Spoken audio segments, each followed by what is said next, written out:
Hey guys, I'm Nicole. Welcome to Keep It Cute Kitchen, also known as K.I.C.K. On my channel, this is a place where Black women can learn how to reclaim their energy so they can feel like themselves again, despite the fact that we are out here living with autoimmunity. And girl, we are out here really getting our whole life together and just up-leveling self-care in these streets through diet and lifestyle, honey. If this is your first time here, girl, welcome to my kitchen. This is not your first time here. Thank you so much for returning, because you already know this algorithm is a mug. Today I am talking about things that you should know when you're considering working with a personal trainer. The first thing we want to know is if the person is a certified personal trainer. The world of personal trainer has such a low barrier to entry that everybody and their mama is calling themselves personal trainers today, and that's fine. That can be whatever it is. However, if you're considering working with a personal trainer and you have an autoimmune condition, you want to make sure that this person is as buttoned up as possible. So when you ask for that information, you want to know who are you certified by. Then you can go to that website of the certifying organization. You can plug in their name, their city, and their zip, and then you can have access to their profile information and just learn a little bit more. For me, I prefer working with people who are legitimately certified trainers because I feel there's a level of safety there and also a level of professionalism that is absolutely required when I'm working with a trainer, because I'm not having anything other, okay? Another thing that we need to know really well is, what is it that we want to work on? You may have heard this term before, and a lot of people refer to it as goals. What are your goals? What goals do you have? Sometimes that question can be hard to answer, especially when you live with autoimmunity, because our goals may not look like everyone else's goals. Our reasons can move further away from aesthetic goals like losing weight, even though losing weight is definitely a thing and certainly a goal, and it's certainly one that I've had before, child. Don't get it twisted.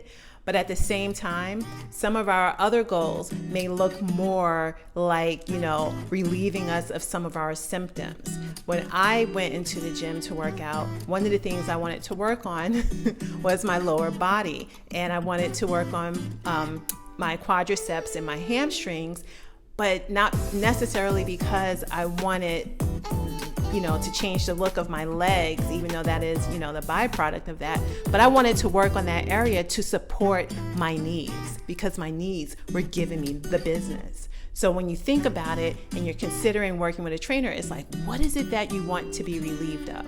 What is the thing that's causing you, the most strife in your day-to-day? Which areas of your body would you like to strengthen? Would you like to be able to bend down, and reach for something? Would you like to be able to pull something out of your cabinet without having to get a chair? Would you like to be able to walk faster? Would you like to be able to carry things, that are a little more heavy? We also need to know what our energy limits are.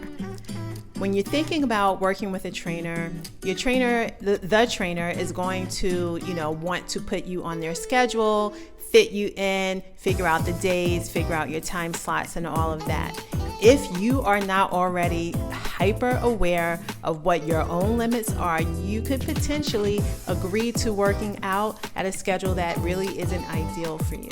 When are you at your best? Are you at your best in the mornings? Are you at your best in the afternoons? Are you best in the evenings? How long can you actually stand and do things before you need to sit down? Is it an hour? Is it 2 hours? Is it 30 minutes? All of these little details, this is the information that we need to have, but we also get to pass on to the person when we get to interviewing. So we need to make sure that we know what time it is. And you definitely need to know that, yes, you can shop around until you find your ideal person.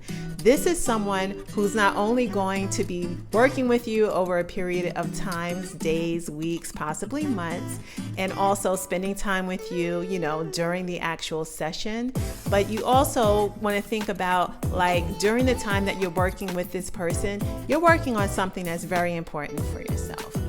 Our goals, our motivation may be slightly different than people who don't have autoimmunity. But if there's a chance that your interest in working with a trainer is because you are tired of being sluggish and not being the productive person that you once were, then this professional, this partner that you bring into your world, like, this is a big deal. This is someone who's going to take you by the hand and usher you into a better version of yourself. So we want to make sure that we are choosing the person that we trust, a person whose personality we enjoy, and a person whose understanding and knowledge about the exercise or the movement is something that we can learn from. That's important, because we don't want to just work out with a trainer for, the exercise.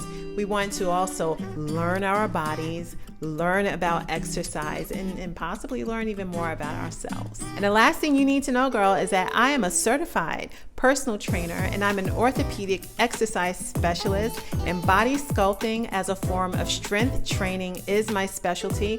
I prefer to work with women, particularly women who are not used to exercise, particularly women who hate going to the gym, and also, because I am one of them, women who are out here doing their best to thrive despite having autoimmunity. If you want to contact me and ask me any questions, here is my information. Do not hesitate, and I want to thank you for watching this video. I hope you find it helpful, and I can't wait to see you soon. Bye.